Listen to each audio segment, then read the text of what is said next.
Bonjour à tous, bienvenue donc pour ce live streaming en duplex de Tanzanie. Salut les amis. Et plus exactement du coup de Zanzibar, près de Nungwi en fait, Nungwi Beach. Et actuellement on est dans notre auberge de jeunesse en fait, où c'est plutôt sympa d'ailleurs, Ouais. pour s'y reposer.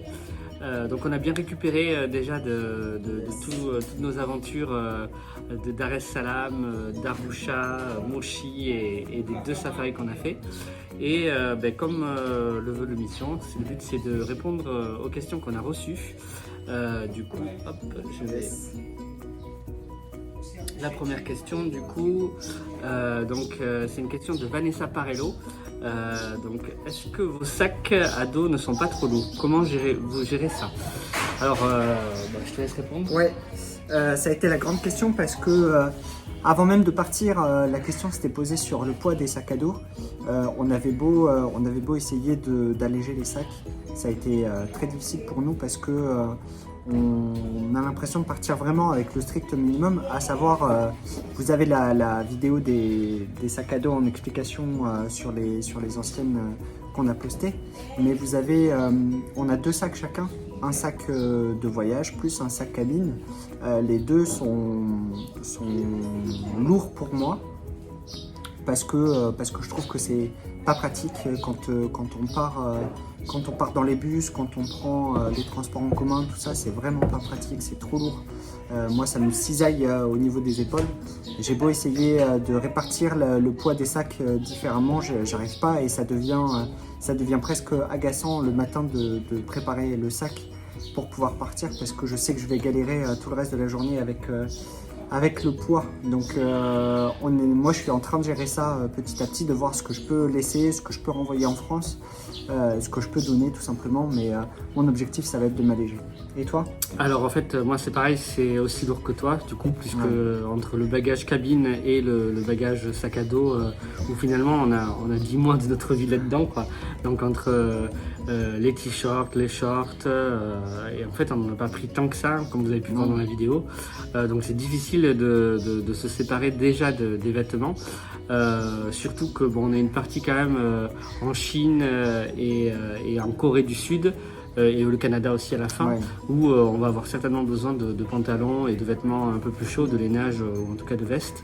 Donc compliqué de se séparer du matériel. Et après on a quand même pas mal de matériel aussi informatique, hein, tout ce qui va être ordinateur, drone, appareil photo, GoPro, et de quoi se divertir aussi du coup. Donc compliqué de décider. C'est vraiment Une chose est sûre, c'est que tout ce qui va être matériel de plongée, tout ce qui va être palme, tuba, masque, puisque mine de rien ça pèse ça, on renverra un colis je pense vers la France une fois qu'on aura terminé du coup le continent asiatique, puisque clairement après la Thaïlande, le Laos et le Cambodge, on n'aura pas forcément besoin de palmes aux États-Unis ou au Canada. Voilà pour cette question. En tout cas merci à Vanessa d'avoir pris le temps de poser la question et de l'intérêt que tu portes du coup à notre blog. Deuxième question, Koshi alias Axel.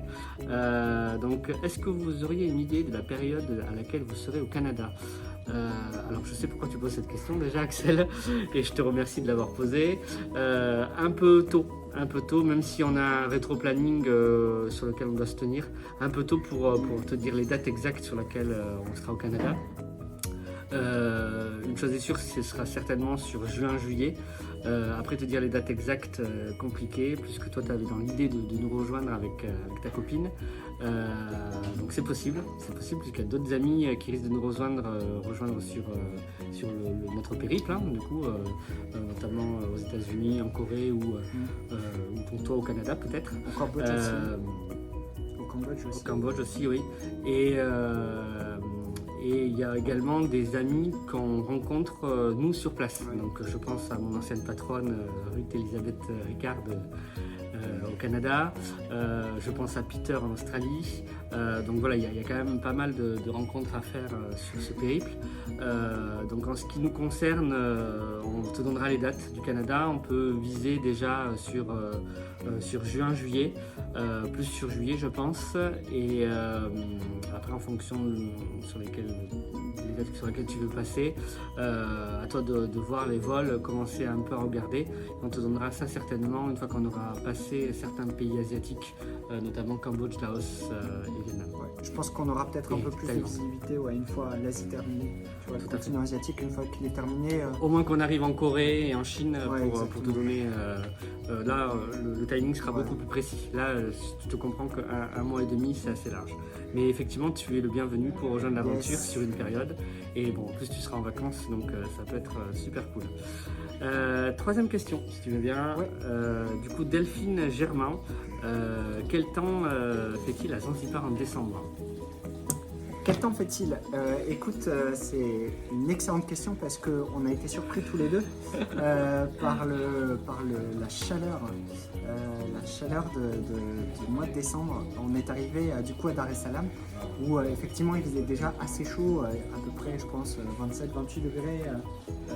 C'est la ville, donc du coup avec la pierre aussi. Exactement, une humidité qui est quand même assez omniprésente. On est parti ensuite vers l'est, dans les montagnes, pour aller voir le safari de 2 jours, où effectivement c'était chaud, mais le soir ça se rafraîchissait, c'était plutôt agréable. C'était tenable et vraiment le soir c'était même vraiment super agréable. Ouais, c'était chouette. Dans un camping en fait, c'était chouette. Ouais, c'était cool. Et ensuite on est parti directement à Zanzibar, où on a commencé par le sud, enfin le milieu de Zanzibar de l'île, avec Stone Town, où effectivement là il faisait quand même beaucoup plus chaud. Évidemment il y avait la mer pour nous rafraîchir, c'était vraiment chouette. On est parti depuis hier, on est à Ningui. Et depuis hier, clairement moi en tout cas pour ma part, je souffre de la chaleur. Et parce que la chaleur, c'est pas la même chaleur que je connais en Thaïlande, au Vietnam ou sur d'autres pays asiatiques. Et c'est une chaleur très, très sèche quand même. On a l'impression que c'est du feu qui nous tombe sur les épaules, sur la figure. Donc clairement, en fait, tu ne peux même pas rester couché sur le sable tellement qu'il fait chaud parce que tu grilles, sinon tu grilles quoi. Donc on est tout le temps dans l'eau, clairement. L'après-midi, petite sieste, il y a des massages pas trop chers aussi. Franchement, pour 4 €, tu as 1 heure de massage et c'est des super masseuses. Donc ça, c'est vachement bien, encore moins cher qu'en Thaïlande. Voilà, donc la météo, franchement, on a bien choisi parce qu'on a évité certaines grosses pluies. Alors même s'il pleut de temps en temps, puisqu'on est sur la petite saison des pluies quand même là, à cette période-là. Mais heureusement parce que du coup ça rafraîchit bien. Il y a pas mal d'orages en fait. C'est des orages qui durent pas longtemps. 5 minutes de pluie par jour et après voilà. Et après il fait beau. Et donc, obligé l'après-midi même de se reposer parce que je te dis c'est intenable, tu peux rien faire. Voilà, j'espère qu'on a répondu à toutes vos questions. On vous donne rendez-vous très prochainement donc, pour un prochain live, certainement en Inde, du coup puisque ce sera l'aventure continue à la fin de la semaine, puisqu'on part pour un pays que j'apprends un peu l'Inde. Et on vous donne rendez-vous vendredi du coup pour découvrir la deuxième partie de la vidéo de la Tanzanie. Donc rendez-vous vendredi à 21 h pour notre vidéo hebdo. Yes, en attendant, prenez soin de vous. On se retrouve très certainement en Inde où vous aurez de nos nouvelles. C'est un gros pays, on le sait tous les deux, mais je pars confiant et j'essaie de rassurer David. Et d'ailleurs à ce propos, j'insiste sur les émissions, du coup, on était sur une fréquence hebdo sur la Tanzanie. Comme on reste un peu plus longtemps en Inde, ce sera une fréquence de tous les 15 jours. Donc voilà. Vous aurez toujours des shorts quotidiennes, régulières pour avoir des liens.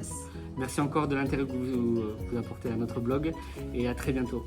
Allez, ciao. Salut.